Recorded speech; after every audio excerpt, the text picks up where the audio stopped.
ओम नमो भगवते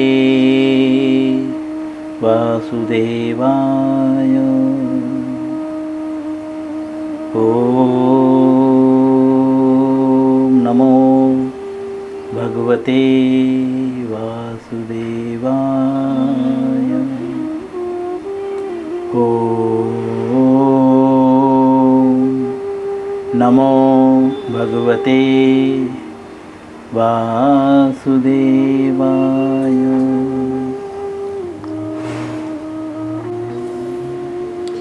श्री कृष्ण लीलामृत पुस्तक का नाम है।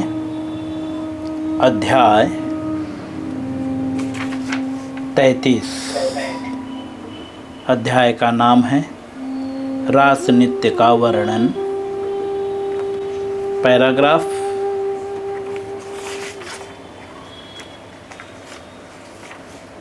हम चौथे पैराग्राफ का आज शुरुआत करेंगे। 3 पैराग्राफ हम पढ़ चुके हैं। सभी लोग ध्यानपूर्वक सुनें। जैसा कि हमने कल पढ़ा, किस तरह से सुंदरता, गोपियों की सुंदरता और भगवान की सुंदरता का वर्णन किया जा रहा है। अब आगे श्रील प्रभुपाद जी वर्णन करते हैं।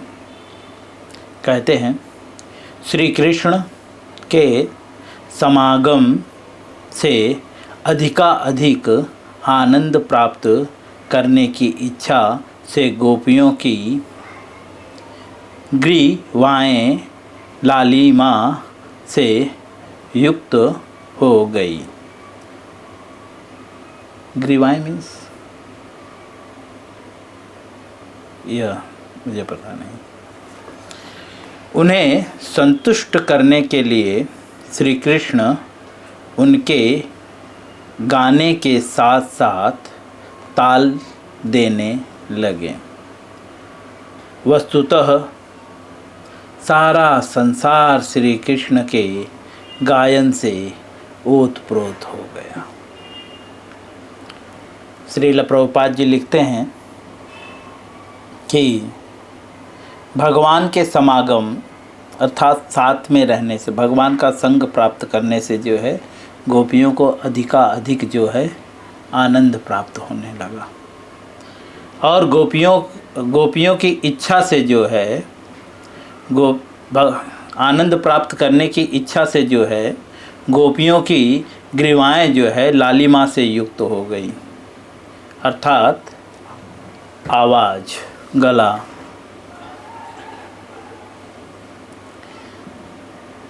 उन्हें संतुष्ट करने के लिए श्री कृष्ण उनके गाने के साथ साथ ताल देने लगे। क्योंकि जब वे और आनंद की इच्छा से गोपियाँ जब और अच्छे से, क्योंकि हम पीछे जैसे पढ़े हैं, भगवान नाच भी रही, गोपियाँ नाच भी रही थी, गा भी रही थी।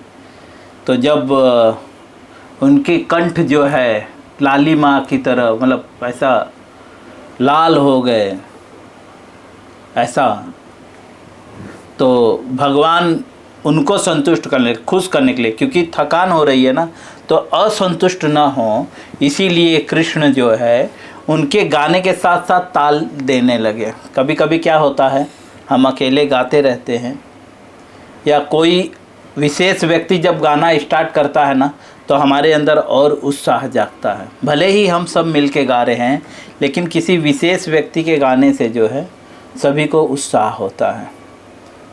कोई नाचने लगता है तो उत्साह होता है। तो यहाँ पे भगवान ताल देने लगे।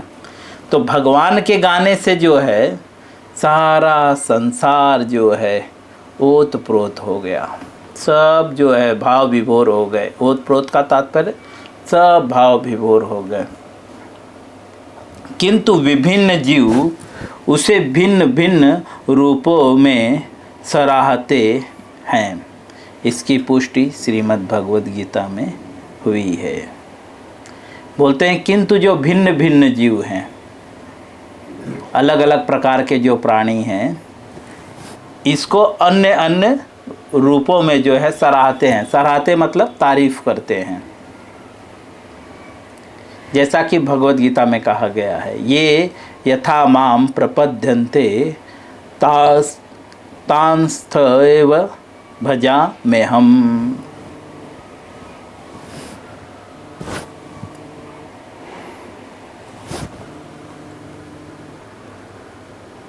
ये कॉल अटेंड कर लो।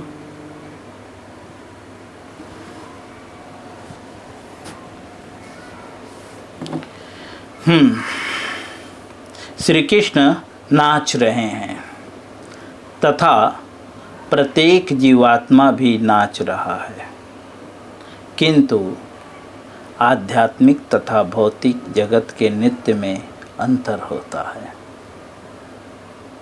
प्रभुपाद जी बोल रहे हैं प्रत्येक जीव भी नाच रहा है और भगवान भी नाच रहे हैं, लेकिन आध्यात्मिक और भौतिक नृत्य में अंतर होता है। अंतर क्या होता है? इसे चैतन्य चरितामृत के लेखन ने व्यक्त किया है और कहा है, श्री कृष्ण नर्तकाचार्य हैं और प्रत्येक व्यक्ति उनका सेवक है। प्रत्येक व्यक्ति श्री कृष्ण के नृत्य का अनुकरण करने का प्रयास कर रहा है। जो लोग कृष्ण भावना भावित हैं वे श्री कृष्ण के नृत्य का ठीक से अनुकरण कर पाते हैं। वे स्वतंत्र रूप से नाचने का प्रयत्न नहीं करते। प्रभुपाद जी कहते हैं कि वास्तव में सब नाच रहे हैं, लेकिन आध्यात्मिक और भौतिक नाच में, नृत्य में जो है, डांस में जो है अंतर है। प्रभुपाद जी लिखते हैं कि भगवान जो है नर्तकाचार्य है, मतलब सारे नर्तकों में जो है आचार्य हैं, सर्वश्रेष्ठ। आचार्य का मतलब सर्वश्रेष्ठ, गुरु, दूसरे शब्द में गुरु कहते हैं। चैतन्य चरितामृत में स्पष्ट रूप से कहा गया है कि जो कृष्ण के अनुसार नाचते हैं, स्वतंत्र रूप से जो नहीं नाचते हैं, वे कृष्ण भावना भावित होते हैं। या दूसरे शब्द में जो कृष्ण भावना भावित होते हैं वे श्री कृष्ण के नृत्य का अनुकरण कर पाते हैं, क्योंकि वे स्वतंत्र रूप से नहीं नाचते। किंतु जो भौतिक संसार में हैं वे श्री कृष्ण के रूप में नाचते हुए श्री कृष्ण का अनुकरण करने का प्रयास करते हैं। सारे जीव श्री कृष्ण की माया के निर्देशन में नाच रहे हैं। जो भौतिकवादी हैं वे भले ही प्रयास करते हैं, लेकिन वो किसके संरक्षण में नाचते हैं? बोलते हैं माया के। प्रभुपाद जी कभी कभी कहते हैं कि आपको सेवा तो करनी पड़ेगी, गॉड सेवा या डॉग सेवा।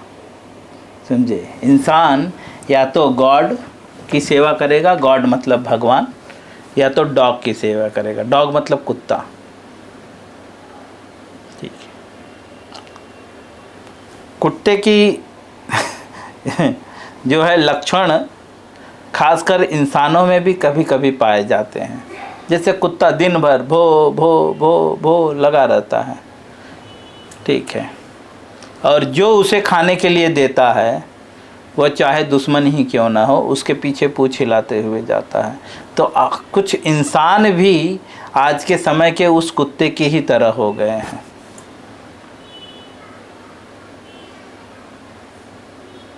तो जो उसे खाने के लिए देता है वह उसके पीछे पूंछ हिलाता रहता है, और जो भौतिकवादी है उसके सामने नाचता रहता है, उसकी सेवा में लगा रहता है। आगे कहते हैं प्रभुपाद जी, जो लोग कृष्ण भावनामृत में हैं वे कृष्ण के नृत्य का ठीक से अनुसरण कर पाते हैं। वे स्वतंत्र रूप से नाचने का प्रयत्न नहीं करते। किंतु जो भौतिक संसार में हैं वे श्री कृष्ण के रूप में नाचते हुए श्री कृष्ण का अनुकरण करने का प्रयास करते हैं। सारे जीव श्री कृष्ण की माया में के निर्देशन में नाच रहे हैं। लेकिन ये लोग बोलते हैं सारे जीव माया के निर्देशन में नाच रहे। कौन से सारे जीव? जो भौतिक संसार में हैं और यह सोचते हैं कि वे श्री कृष्ण के तुल्य हैं। जो भौतिकवादी हैं या जो भौतिक संसार में हैं वे क्या सोचते हैं कि वे कृष्ण के तुल्य हैं, किंतु यह सही नहीं है। श्री कृष्ण भावनामृत में यह भ्रम नहीं होता।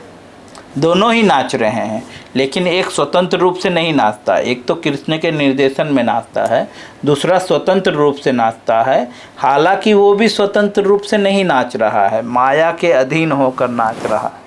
लेकिन दोनों में डिफरेंस क्या है?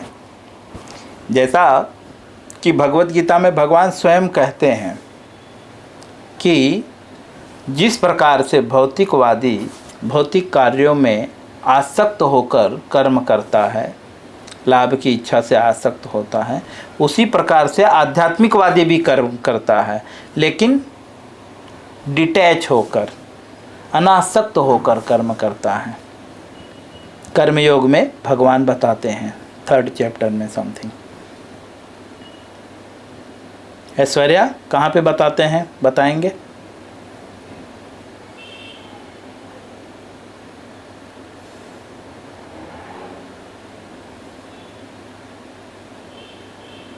हरे कृष्ण प्रभु जी। तीसरे अध्याय के 25वें श्लोक में। तीसरे अध्याय के 25वें श्लोक में यह बात बताते हैं। तो इसीलिए प्रभुपाद जी यहाँ क्लियर कर रहे हैं कि दोनों ही नाच रहे हैं। एक भौतिक संसार में नाच रहा है, एक आध्यात्मिक में। तो दोनों में डिफरेंस क्या? कैसे आप समझ पाओगे कि कौन कृष्ण के लिए नाच रहा है और कौन माया के लिए नाच रहा है? तो यहाँ पे क्लियर करते हैं कि उसे भ्रम नहीं होता। क्या? कृष्ण भावनामृत में यह भ्रम नहीं होता। क्या भ्रम नहीं होता? कि हम कृष्ण के तुल्य हैं, यह भ्रम नहीं रहता। यह भ्रम है, हम कृष्ण के तुल्य हैं। क्योंकि कृष्ण भावना भावित व्यक्ति जानता है कि श्री कृष्ण परम स्वामी है। जो भगवान के आदेश पे नाचता है उसे पता होता है कि श्री कृष्ण जो हैं वे परम स्वामी हैं। लेकिन जो माया के अधीन होकर नाचता है वो खुद को ही कृष्ण मानता है, वो खुद को स्वामी मानता है। आगे लिखते हैं, और हर व्यक्ति उनका दास है। यह कौन? कृष्ण भावना भावित व्यक्ति जो है भली भांति जानता है। मनुष्य को कृष्ण का अनुकरण करने या श्री कृष्ण के तुल्य बनने के लिए नहीं, अपितु श्री कृष्ण को प्रसन्न करने के लिए नाचना होता है। प्रभुपाद जी बोलते हैं कि मनुष्य को जो है कृष्ण का अनुकरण करने के लिए नहीं और ना ही जो है कृष्ण बनने के लिए, कृष्ण के तुल्य बनने के लिए जो है, अपितु श्री कृष्ण को प्रसन्न करने के लिए नाचना होता है।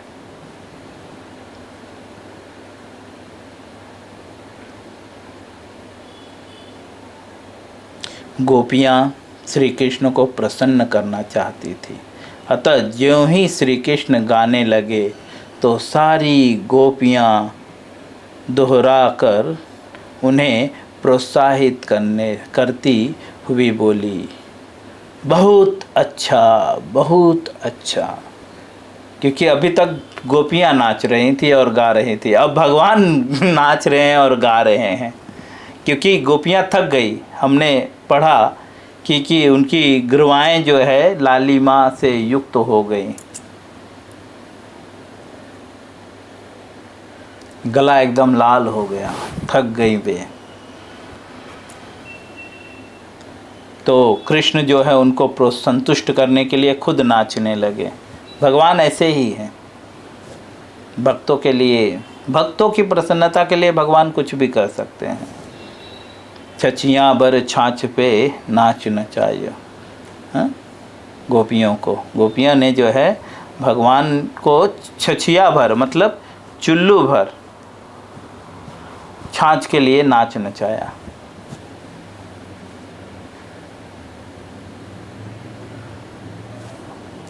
तो जब भगवान गाने और नाचने लगे तो गोपियाँ दोहराने लगी और उनको प्रोत्साहन देने लगी और बोली बहुत अच्छा बहुत अच्छा। कभी कभी वे कृष्ण की प्रशंसा के लिए स्वयं गाती और श्री कृष्ण उनकी प्रशंसा करते। कभी कभी जो है गोपियाँ जो है श्री कृष्ण की प्रसन्नता के लिए खुद गाने लगती और फिर कृष्ण जी जो है भगवान जो है उनकी प्रशंसा करते। जैसे गोपियाँ बहुत बोल रहे हैं बहुत अच्छा बहुत अच्छा, भगवान भी बोलते वाह बहुत अच्छा बहुत अच्छा। आगे लिखते हैं श्रील प्रभुपाद जी, जब कुछ गोपियाँ नाचते तथा अपने शरीर के थिरकाने से थक गईं तो उन्होंने अपनी बाहें श्री कृष्ण के कंधे पर रख दी। कुछ गोपियाँ जो हैं थक गईं डांस करते करते। थिरकाने मतलब जो पैर का थक करते, थक गईं जब, तो वे जो है अपनी बाहें जो हैं मतलब जिस तरह से हम ऐसा करते हैं अपने मित्रों को, तो उस तरह से वे जो है अपना हाथ उनके कंधे पर रख दी। तब उनके केस पास स्थिर हो गए और फूल जमीन पर गिर पड़े। थकने से जो है उनके जो बाल जो है नाचते समय खुल गए थे तब, और केस पास मतलब बाल को जो बांधने वाला, और जो है उनके बालों में जो फूल थे वो गिर गए। गले में भी पहने होंगे फूल। अपनी बाहों को श्री कृष्ण के कंधों पर रखा तो वे उनके शरीर के सुगंध से जो कमल से अन्य सुगंधित पुष्पों से तथा चंद्रलेप से निकल रही थी। भगवान के शरीर पे जो है कुछ कमल के मालाएं थी और भी कुछ सुगंधित पुष्प थे, तो उनसे जो सुगंध निकल रहा था, तो वे बता रहे हैं कि भगवान के शरीर से जो सुगंध थी और जो चंद्रलेप लगाए थे, अर्थात चंदन का जो लेप लगाए थे, भगवान चंदन का भी लेप लगाते हैं, इस महीने में लगा रहे हैं। अद्भुत हो गई जब वे भगवान के जो है कंधे पे अपना हाथ रखे जो है थोड़ा रेस्ट भाव में आ गई। लेकिन भगवान के शरीर से जो सुगंध निकल रहा था उसको सूंघ के जो है अद्भुत हो गई। अद्भुत मतलब